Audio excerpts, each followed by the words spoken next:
Today's video is brought to us by Nautilus Ammunition. At Nautilus Ammunition, they have cheap, high-quality ammunition that is often $3 to $5 cheaper per box than retailers for small orders. They also offer subscription services where they have discounts associated with that. They have fast shipping, no order limits, no minimums, and that includes the subscription service as well. They're made in America with top-quality components and low prices. Nautilus is not a retailer, they are the manufacturer, and they don't scalp prices. Their ammunition is made with us, the customer's best interests in mind. Plus, at Nautilus, they have great customer service where you get real responses from real people.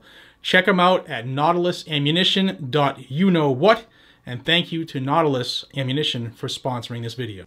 All right, take two. Don't you love it when your memory card just fries in the middle of recording? Guys and gals, thank you so much for returning to the channel. I appreciate your time. Thank you for watching.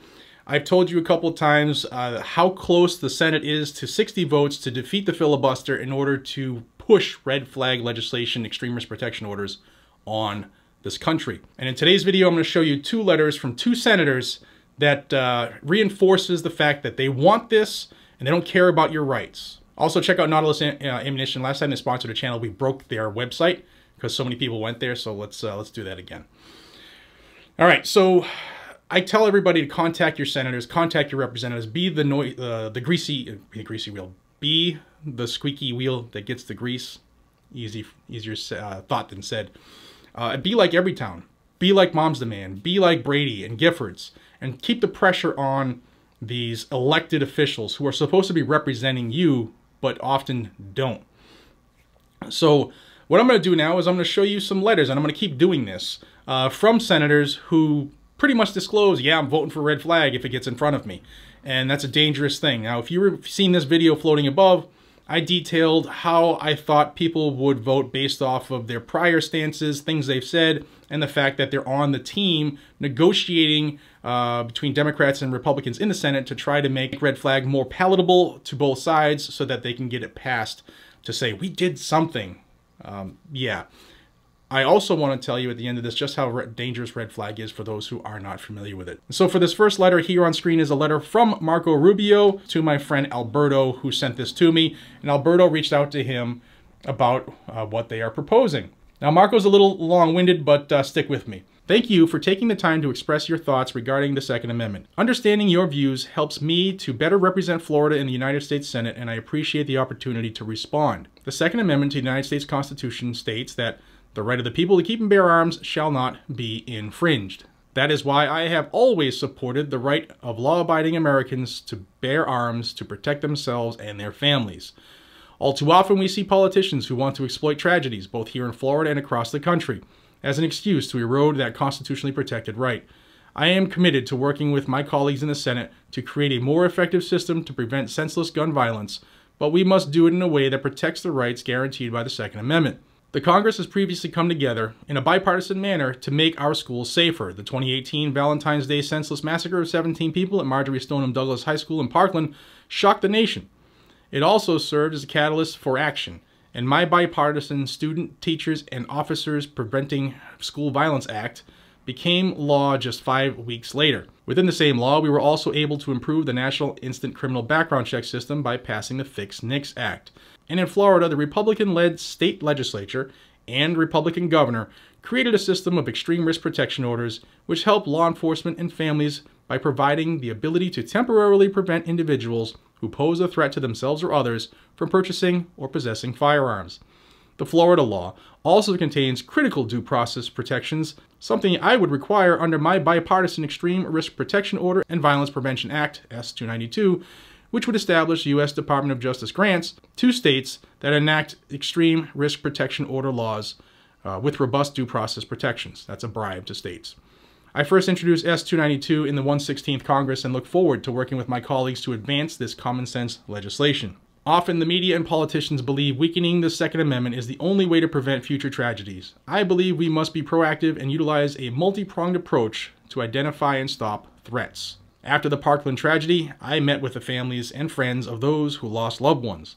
I met with school resource experts and convened a roundtable discussion of what can be done to prevent future tragedies from happening. I then led a bipartisan group of members of Congress in calling for the Trump administration to create a federal clearinghouse on best practices for school safety. Schoolsafety.gov launched in March of 2020, and I am optimistic that this initiative will respond directly to the needs of schools to improve safety protocols.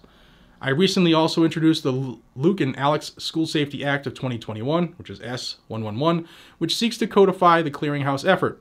I am also an original co-sponsor of the Eagles Act of 2021, S391, which would reauthorize and expand the U.S. Secret Service's National Threat Assessment Center to help communities proactively mitigate threats of violence at schools.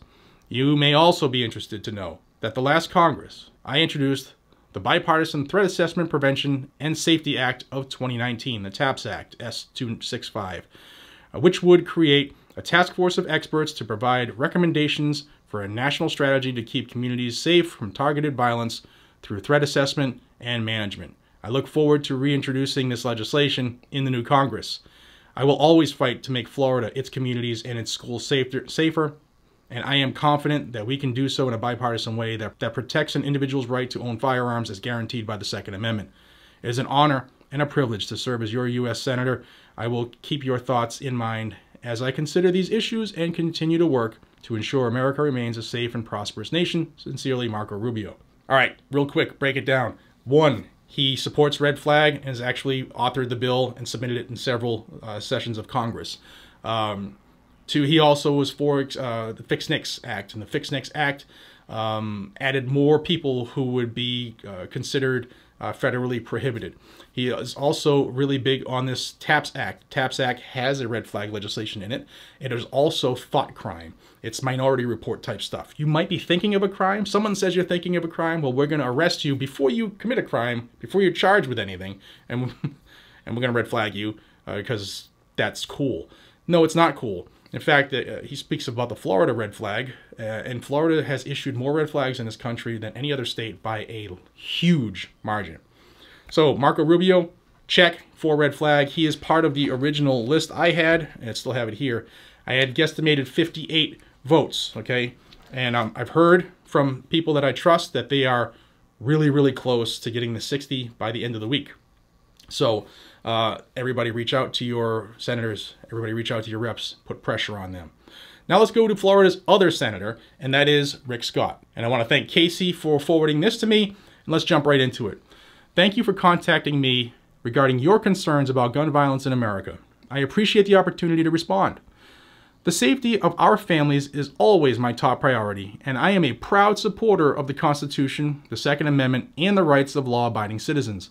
As governor of Florida, I worked to increase safety measures in Florida schools through the Marjorie Stoneman Douglas High School Public Safety Act, which also included a new process to enable law enforcement to seek a judicially issued extreme risk protection order in appropriate circumstances, commonly referred to as a red flag law.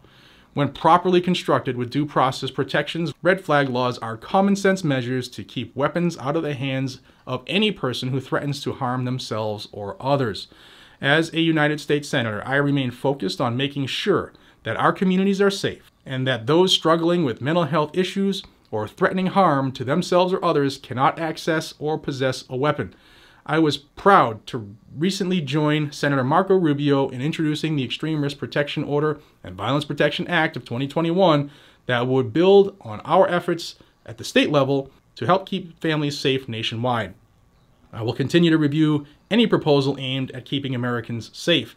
Again, thank you for your correspondence. I am proud to represent every citizen in Florida, and I appreciate the time you took to provide your position on this matter. Should you have any additional questions, please feel free to contact me. Sincerely, Rick Scott.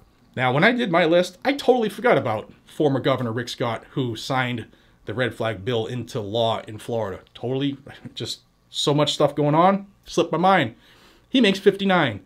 He will vote for it. He's told you that. He's for it. He's signed it into law in Florida and looks forward to doing it at the national level. 59. That means they have to bribe one more senator somehow. And from what I'm hearing, they are hoping to accomplish that by the end of this week, and they are that close. So that is why I tell everybody to pressure these people. Just because you've seen letters from the two senators in Florida does not mean if you live in Florida, you don't pressure these people. keep the pressure on. You're going to get the same exact response, but you know what? They take notes, they take tallies.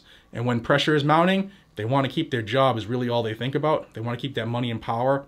We have made some efforts. We've got one Republican representative in New York who said, you know what? Now that I've supported across the aisle this gun control, the flack I'm getting, I quit. He's retiring over it. We've also heard Senator Chris Murphy in Connecticut say that because of pressure that people are getting, they're not going to be able to get everything that they're looking for. And that is good. That is really good. That's because of you pressuring and demanding that your representatives represent you. And when you guys and gals contact these people, ask them straight up. It's even better if you're in person because you get to see their reactions. Ask them, are you in favor of violating the Second Amendment? Are you in favor of violating people's due process? Are you in favor of secret meetings with judges, ex parte hearings, in which they will take the words of someone who is uncorroborated and issue orders, red flag orders to violate people's rights? Ask them if they're for violating your Fourth Amendment right to unreasonable searches and seizures. Ask them if they're for violating your right to a public trial. Ask them if they're for violating your right to a trial by a jury of your peers. Ask them if they're for cruel and unusual punishment, which many would agree with is cruel and unusual when they steal your firearms from you off the whim of another under the cover of night, and you don't get to confront your accusers. You don't get to be at that hearing in which they're talking about you and taking your rights. You weren't even convicted of a crime, let alone charged of a crime. Ask them if they're for violating all those rights and sit there and watch them squirm. Because that's what red flags do, all of that. Guys and gals, thank you for keeping the pressure on these people, and don't stop. I am so thankful that you spend time with this channel each and every single day. It is humbling that you all continue to do that. If you'd like to help get this channel to its goal for this year of 500,000 subscribers, hit that subscribe button down below. And there's still a lot of people that watch but don't subscribe, and I'm asking, come on, officially join this growing freedom family and subscribe to the channel. Also, hit that bell icon and toggle to all notifications. I'm putting out 2 to 3 videos a day to keep everybody up to date with what's actually going on in DC right now. And please check the channel back regularly. Till we see each other again, be safe, stay vigilant, carry a gun to keep you, yourself, your friends, your family, your community safe, because that's what it's for. Join me in standing in that gap and stand for freedom. Till the next one, guys, be safe.